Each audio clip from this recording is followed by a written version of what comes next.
Nifty 50 finally நம்ம expect பண்ண support place வந்து ஃப்ரைடே வந்து நம்மளுக்கு ரீச் பண்ணிடுச்சு. அதாவது 23,850 தான் நம்ம எக்ஸ்பெக்ட் பண்ண சப்போர்ட் பிளேஸ். ஸோ நம்ம யூடியூப்பில் கூட லைவ் போட்டிருந்தோம். நம்ம அதில் ஒரு ஷார்ட் பொசிஷன் என்ட்ரியும் ப்ரொவைட் பண்ணோம், ஒரு லாங் பொசிஷன் என்ட்ரியும் ப்ரொவைட் பண்ணோம். ஸோ ரெண்டுமே நம்மளுக்கு வந்து டிபி வந்து அடிச்சிச்சு. ஸோ இப்போ மண்டே ஆன்வர்ட்ஸ் பார்த்தீங்கன்னா நம்மளுக்கு வந்து லைவில் வந்து இன்ட்ராக்ட் பண்ண ஸ்டார்ட் பண்ண போகிறோம். ஸோ நம்மளோட லைவ் என்ட்ரிஸை வந்து ப்ரொவைட் பண்ண போகிறோம். ஸோ நீங்கள் நம்மளோட லைவ் என்ட்ரிஸில் ஜாயின் பண்ணோம் அப்படின்னா மறக்காம உங்கள் சேனலை சப்ஸ்கிரைப் பண்ணி வச்சுக்கோங்க. நெக்ஸ்ட்டு மண்டே வந்து நிஃப்டி 50 எந்த பக்கம் மூவ் ஆக போகுது அப்படின்னு நம்ம தெளிவாக அனலைஸ் பண்ணணும். ஸோ இந்த வீடியோஸ் ஜஸ்ட் நீங்கள் வாட்ச் பண்ணிட்டீங்க அப்படின்னா லைவ் வந்து நீங்கள் அட்டன் பண்ணுறப்ப கிட்டத்தட்ட நம்ம எடுக்கிற ட்ரேட்ஸ் எல்லாமே கம்பேர் பண்ணுறப்ப இங்கே என்ன சொல்லியிருக்கோமோ அங்கே தான் நம்ம அதை தான் ட்ரேட் எடுப்போம். ஏன்னா நான் இப்போ ஃபாலோ பண்ணுறது என்னன்னா trade your plan your trade. So என்னோட பிளானை தான் நான் உங்களுக்கு ஜஸ்ட் நான் வந்து எக்ஸ்ப்ளனேஷன் கொடுக்க போகிறேன். ஃபர்ஸ்ட் எனக்கு நிஃப்டி 50யோட கன்ஃபர்மேஷன் ஆல்ரெடி சொல்லிட்டு இருந்தது தான். 24,800 நிஃப்டி ரீச் பண்ணதுக்கப்புறம் நெக்ஸ்ட்டு நிஃப்டி 24,800 ரீச் பண்ணணும் அப்படின்னா, அதாவது 24,800 ரீச் பண்ணதுக்கப்புறம் நெக்ஸ்ட்டு என்ன வேணால் நம்ம கன்ஃபர்மேஷன் கிடைக்கும். ஸோ அது வரைக்கும் நம்மளுக்கு எந்த விதமான கன்ஃபர்மேஷன் கிடைக்காது அப்படின்னு நம்ம லாங் டேர்ம் லெவலில் பேஸ் பண்ணி சொல்லிட்டு இருந்தோம். இன்றைக்கி எனக்கு ஒரு கிளியர் ஐடியா கிடச்சிருக்கு.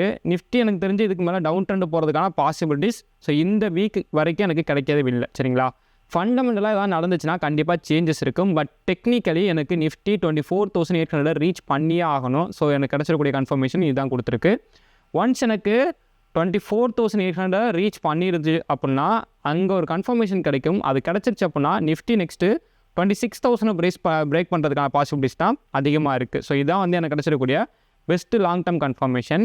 இப்போ ஷார்ட் டேர்மில் என்னோடய ட்ரேடிங் ஏரியாவை நான் எப்படி நான் வந்து மண்டேக்கு வந்து ஃபிக்ஸ் பண்ணியிருக்கேன்னா, எனக்கு மோஸ்ட்லி வந்து கேப் அப்பில் ஓப்பன் ஆகிறதுக்கான சான்ஸ் இருக்குது. நிஃப்டி 50 வந்து கேப் அப்பில் ஓப்பன் ஆகிறதுக்கான பாசிபிலிட்டிஸ் இருக்குது.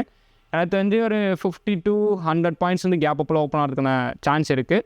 ஓகே, ஸோ ஆனால் ட்ரெண்டோட கன்ஃபர்மேஷன் என்னென்னா ஃபுல்லாக நம்மளுக்கு டவுனில் தான் இருக்குது. என்னோடய எக்ஸ்பெக்டேஷன் இந்த ரேஞ்சுக்குள்ளே எங்கே ஓப்பன் ஆனாலும் சரி, எனக்கு ஜஸ்ட் இந்த லெவலில் அது பிரேக் பண்ணிட்டாலே போதும். அதாவது 24,083 அது பிரேக் பண்ணிடுச்சுன்னா நான் ஃபோக்கஸ் பண்ண வேண்டிய டார்கெட் பார்த்தீங்கன்னா 23,650 வரைக்கும் நான் ஃபோக்கஸ் பண்ணணும். எங்கே வரைக்கும்? 23,600 to 650 வரைக்கும் நான் ஃபோக்கஸ் பண்ணணும் டவுன் ட்ரெண்டுக்கு. ஆனாலும் எனக்கு இந்த லெவலில் ஒரு குரூஷியலான சப்போர்ட் இருக்கிறதுனால தான் நான் இந்த லெவலை கொஞ்சம் சூஸ் பண்ணுறேன். 23,850 அகெயின் நான் சொல்கிறேன் 23,850.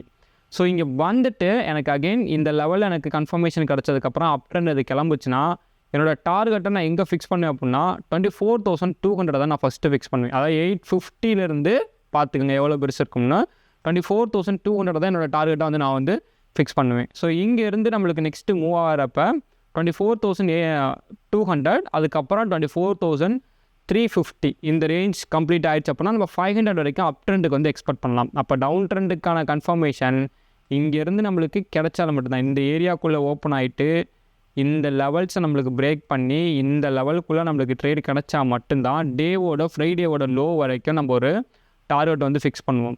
ஃப்ரைடேவோட லோ பிரேக் பண்ணதுக்கப்புறம் ஏதாவது கன்ஃபர்மேஷன் கிடச்சா மட்டும்தான் 23,650 வரைக்கும் நிஃப்டி போகிறதுக்கான பாசிபிலிட்டிஸ் இருக்குது. எனக்கு போக சான்ஸ் கிடையாது. இந்த டேவோட லோக்கே வந்துடுச்சுன்னா ஓகே, வந்தால் இங்கேருந்து நெக்ஸ்ட் அப் ட்ரெண்ட் தான். சப்போஸ் அது வரல அப்படின்னா கண்டினியூஸனாக அது இந்த ரேஞ்சிலேருந்து அது அப் ட்ரெண்ட் தான் ஸ்டார்ட் ஆகும். நான் மோஸ்ட்லி ஃபோக்கஸ் பண்ண வேண்டியது அப் ட்ரெண்டுக்கு தான் வந்து ஃபோக்கஸ் பண்ணணும். டவுன் ட்ரெண்டுக்கான ஃபோக்கஸ் இப்போதைக்கு எனக்கு கிடையாது. மேபி இந்த லெவலுக்கு கீழே பிரேக் ஆன ஒரு கன்ஃபர்மேஷன் இல்லைனா இங்கே பிரேக் ஆன ஒரு கன்ஃபர்மேஷன் கிடைச்சா மட்டும்தான் ஒரு சின்ன லெவல்ஸ்க்கான டார்கெட் மட்டும் தான் புக் பண்ணுவோம். ஸோ இதுதான் வந்து நம்மளோட இன்ட்ராடேக்கான confirmation chart 15 minutes time frame வச்சு நம்ம அனலைஸ் பண்ணியிருக்கிறது. நம்ம ஆல்ரெடி மென்ஷன் பண்ணியிருந்தோம் இந்த level one of the crucial level resistance. So once இதை பிரேக் ஆச்சுன்னா நம்மளுக்கு நல்லாயிருக்கும் பட்டு இங்கே பிரேக் அவுட் ஃபெயிலியர் ஆச்சு. அதனால தான் நான் எடுத்த என்ட்ரி இங்கே. பட் நான் லைவில் ப்ரொவைட் பண்ண என்ட்ரி இந்த லோ பிரேக் பண்ணதுக்கப்புறம் தான் ப்ரொவைட் பண்ணேன். இந்த லோ பிரேக் பண்ணதுக்கப்புறம் தான் ப்ரொவைட் பண்ணேன் ஒரு ரீட்ரெஸ்ட்டில். ஸோ இவ்வளோ தூரத்துக்கு நம்ம ஒரு டார்கெட் ஃபிக்ஸ் பண்ணோம். ஏன்னா லைவில் மோஸ்ட்லி பார்த்தீங்கன்னா நான் உங்களுக்கு ஒரு சின்ன என்ட்ரி சின்ன டார்கெட் தான். அது ரொம்ப அக்யூரேட்டாக இருக்கிறப்ப மட்டும் தான் நான் ப்ரொவைட் பண்ணுவேன். அதாவது ரொம்ப அக்யூரேட்டாக இருக்கிறப்ப மட்டும் தான் ப்ரொவைட் பண்ணேன். மற்றபடி அன்வான்டாக எந்த என்ட்ரிஸுமே உங்களுக்கு ப்ரொவைட் பண்ணக்கூடாது. ஏன்னா என்ட்ரிஸ் வந்து இந்த என்ட்ரிஸை நீங்கள் எடுக்கக்கூடாது ஆக்சுவலாக. சரிங்களா, என்ட்ரி எடுக்காதீங்க. ஜஸ்ட் நீங்கள் ஒரு 1 or 2 weeks நம்மளோட ஃபுல் ட்ரேடே வாட்ச் பண்ணுங்கள். அதுக்கப்புறம் உங்களுக்காக ஒரு ஐடியா கிடைக்கும் நம்மளோட ஸ்ட்ராட்டஜியை பற்றி. ஸோ அதை வச்சு நீங்கள் ஏதாவது ஓனாக வந்து ரிஸ்க் எடுத்து ட்ரேட் பண்ண ஸ்டார்ட் பண்ணுங்கள். ஸோ நம்மளோட லைவ்லேருந்து ட்ரேட் எதுவும் பண்ணாதீங்க. நான் அங்கே சொன்னது தான் ஆல்ரெடி. ஒன்று எனக்கு கேப் அப்பில் ஓப்பன் ஆகுது அப்படிங்கிறப்போ ஒரு 100 பாயிண்ட்ஸ் கேப் அப்பில் ஓப்பன் ஆகுது அப்படின்னா இந்த ரேஞ்சுக்குள்ள அது எங்கே ஓப்பன் ஆனாலும் எனக்கு ஜஸ்ட் இந்த மாதிரி கன்ஃபர்மேஷன் எனக்கு பிரேக் ஆகுதுன்னா நான் டேவோட லோ தான் ஃபஸ்ட் டார்கெட் 850 வரைக்கும் நான் டார்கெட் வந்து ஃபிக்ஸ் பண்ணியிருக்கேன். டேவோட லோ பிரேக் பண்ணுது அப்படின்னா நெக்ஸ்ட் நம்ம ஆல்ரெடி எதிர்பார்த்துருக்கிறது என்னது 600 இந்த லெவல் வரைக்கும் வரணும். ஸோ ஓகேங்களா, இதுவே அப் ட்ரெண்ட் அப்படின்னா எனக்கு நெக்ஸ்ட்டு இந்த லெவல்ஸ்க்கு மேலே எனக்கு ஸ்ட்ராங்காக பிரேக் ஆகி இந்த லெவல்ஸ்க்கு 150க்கு மேலே ஸ்ட்ராங்காக அது பிரேக் ஆகி நெக்ஸ்ட் அது மூவ் ஆகுது அப்படின்னா டேவோட ஹையை தான் ஃபர்ஸ்ட் டார்கெட். ஃப்ரைடேவோட ஹையை ஃபர்ஸ்ட் டார்கெட் ஆகும். 24,320 ஃபர்ஸ்ட் டார்கெட் ஆகும். நெக்ஸ்ட்டு பார்த்தீங்கன்னா 24,035 to 24,640.